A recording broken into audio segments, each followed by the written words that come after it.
Papa, très tôt le matin, les oiseaux te louent, les œuvres de tes mains chantent tes louanges.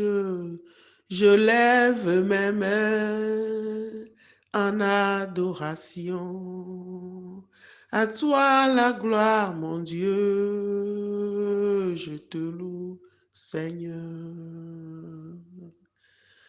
Très tôt le matin,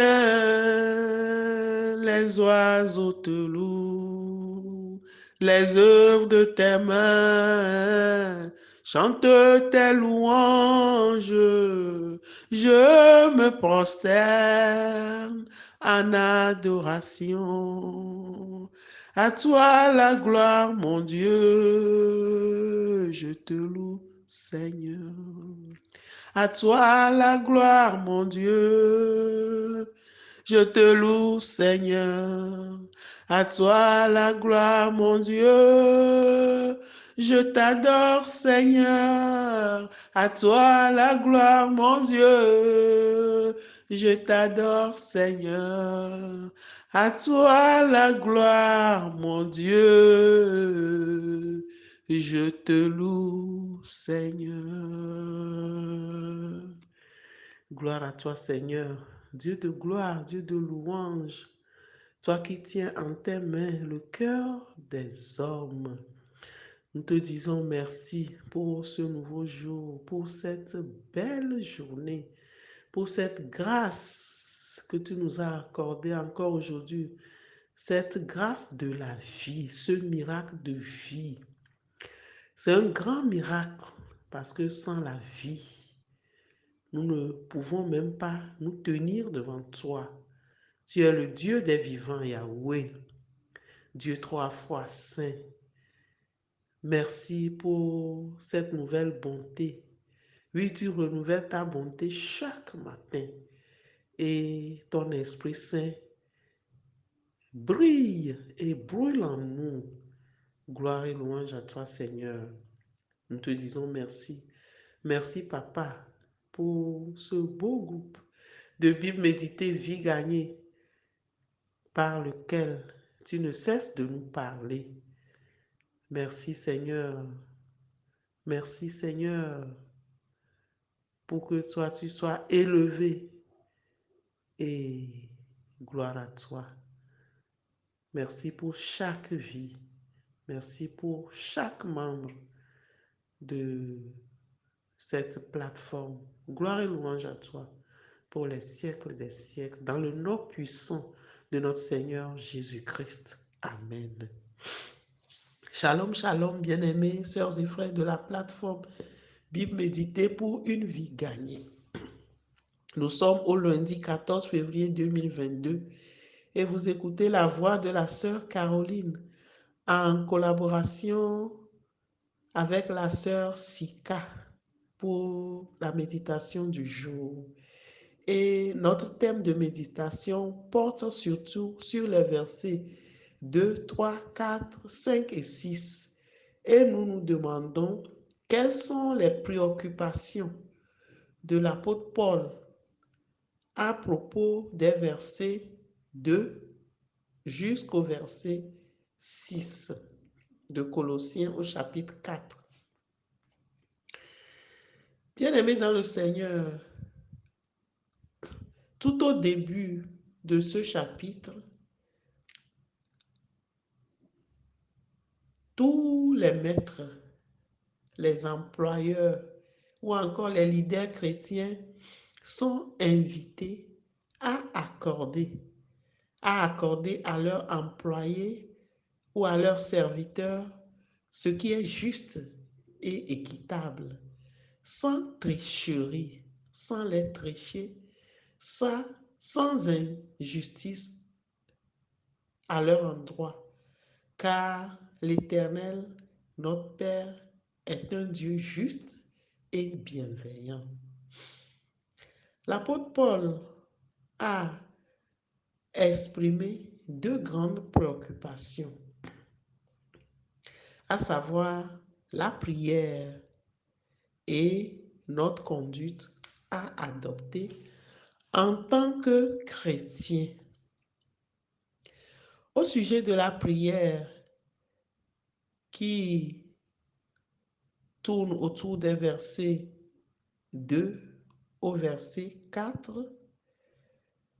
nous sommes tous exhortés à avoir une vie de prière, à persévérer dans la prière, à prier sans cesse. Donc, c'est clair, à prier, pas non prier si ça nous tente ou quand ça nous plaît, quand ça nous chante ou si nous avons le temps ou si nous en avons envie. Rien de cela. Luc 18 au verset 1 nous dit que Jésus leur adressa une parabole pour montrer qu'il faut toujours prier et ne point se relâcher. Il s'était agi de la parabole du juge inique. Notre Père écoute nos prières. Dieu écoute nos prières. Et ce n'est que lui seul, qui nous exauce. En priant, nous sommes conscients que Dieu nous écoute. Il nous exauce et nous accomplit nos supplications. Oui, l'Éternel Dieu, notre Père, discerne et comble nos vrais besoins lors de nos prières. Donc, nous voyons, nous remarquons et nous savons que la prière est très importante. La prière est donc importante. Elle demeure une partie primordiale, une partie des fois cachée, discrète, mais essentielle de notre vie spirituelle. Des fois, nous sommes au service, nous travaillons, mais nous prions intérieurement. Ce sont là des prières cachées, discrètes, qui sont nos vies. Nous sommes de ceux-là qui sont du peuple de l'Éternel, qui devons avoir une vie de prière, toute une vie de prière. Nous prions parfois avec beaucoup d'insistance pour telle ou telle situation, pour telle ou telle chose. Mais, bien-aimés, quand le Seigneur nous exauce, nous oublions ou nous négligeons parfois de le remercier. Accompagnons donc nos prières d'action de grâce. C'est une décision que nous prenons ou bien que nous réitérons afin d'accompagner nos prières des actions de grâce. À la fin de nos prières, remercions notre Père pour nous avoir exaucés par des louanges, par des actions de grâce. Et c'est là la foi. Nous remercions déjà pour la prière que nous avons formulée sans avoir vu ce que nous demandons dans la prière, mais nous remercions pour tout parce que notre Dieu n'est pas un homme pour mentir, ni le fils d'un homme pour se repentir. Il nous exauce toujours. Alléluia. L'apôtre Paul en prison demandait de prier, a demandé de prier pour lui, non pour qu'il soit libéré, mais pour que le Seigneur intervienne dans sa souveraineté afin que la parole proclamée, annoncée, puisse rencontrer des oreilles et des cœurs qui veulent l'entendre, qui voudront l'entendre, même parmi les prisonniers. Waouh! Quelle belle requête de l'apôtre Paul! Quelle foi! Quelle vie donnée totalement à l'œuvre! Quel missionnaire! Un missionnaire prisonnier, un prisonnier missionnaire. Alléluia. Comme l'apôtre Paul, nous pensons aux âmes, quelles que soient nos conditions de vie.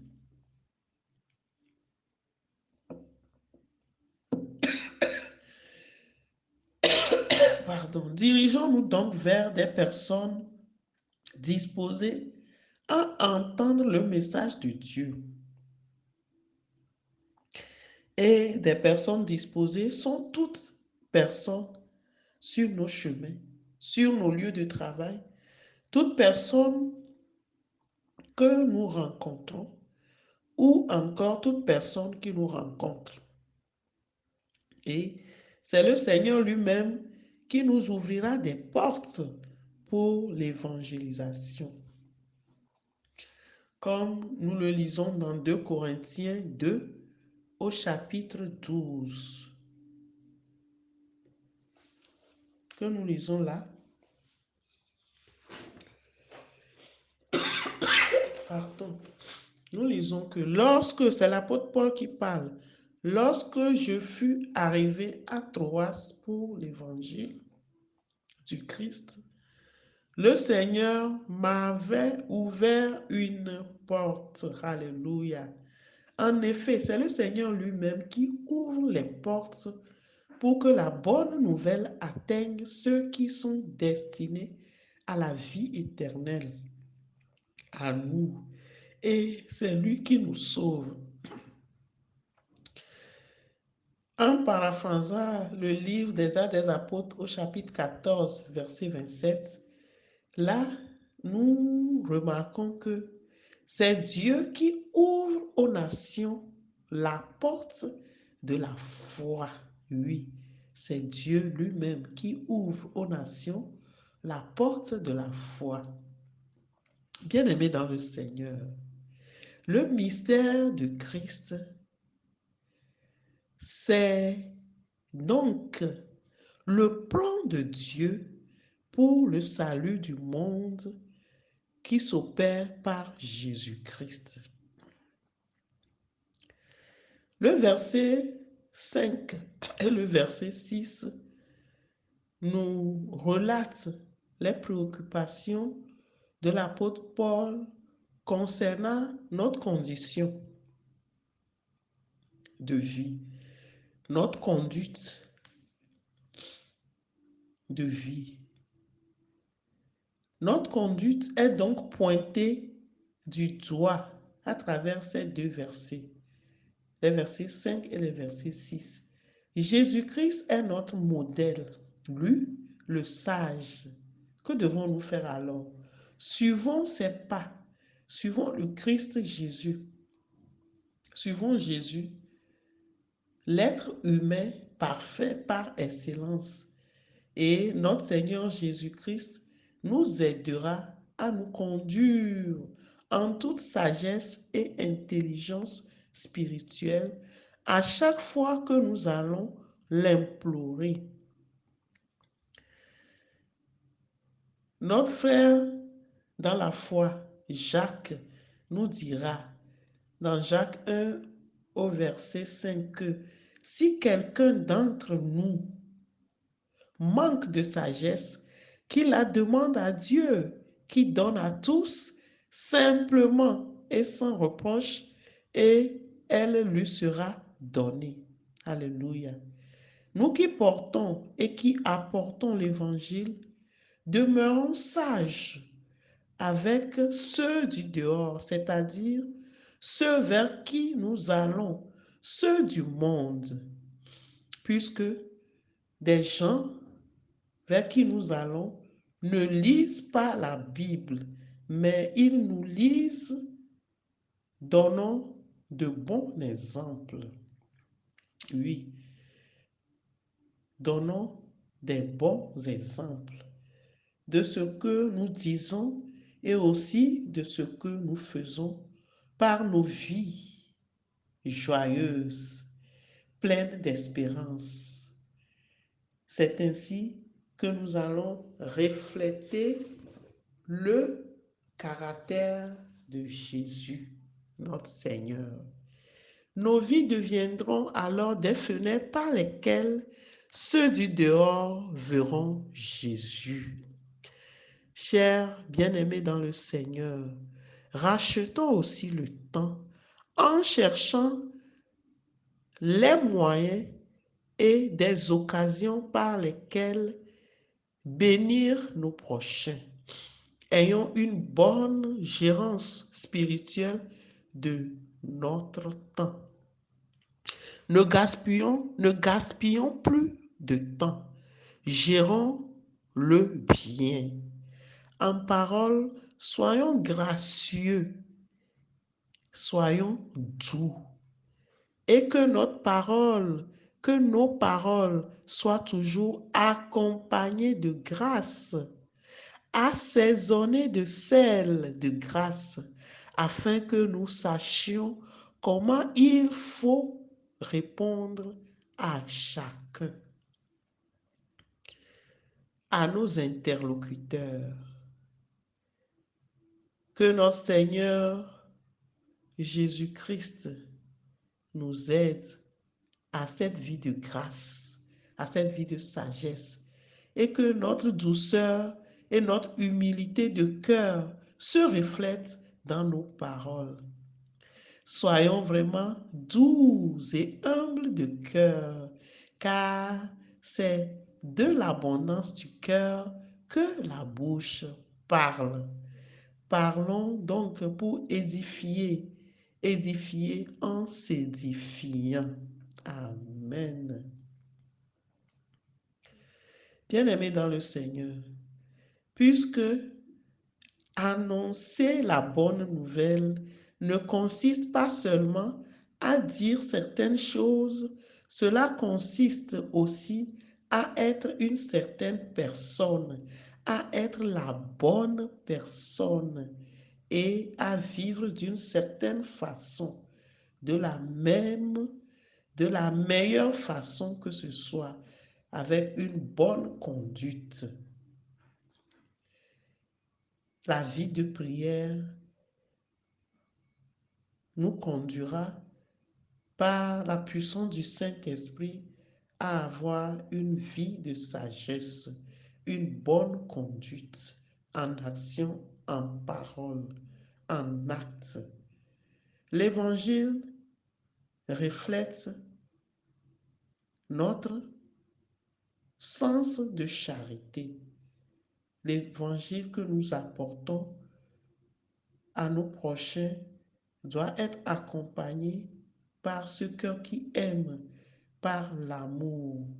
L'amour doit être notre arme quand nous apportons l'Évangile aux gens du dehors, puisque tous ceux qui sont nés de nouveau constituent le peuple de Dieu. Ceux qui ne le sont pas encore constituent les gens du dehors. Et le désir des gens de dedans, de la bergerie, est que ceux qui sont dehors aussi héritent de ce grand privilège du royaume de Dieu, de cette nouvelle vie, de cette vie de grâce et d'amour. Que le Saint-Esprit nous aide à cette vie par excellence à laquelle nous sommes exhortés, pour que toute notre vie soit pour la gloire de Dieu. Oui, tout pour la gloire de Dieu. Amen. Soyez abondamment bénis. Et nous prions encore pour que notre hôte, le Saint-Esprit, nous aide chacun et chacune à méditer ce chapitre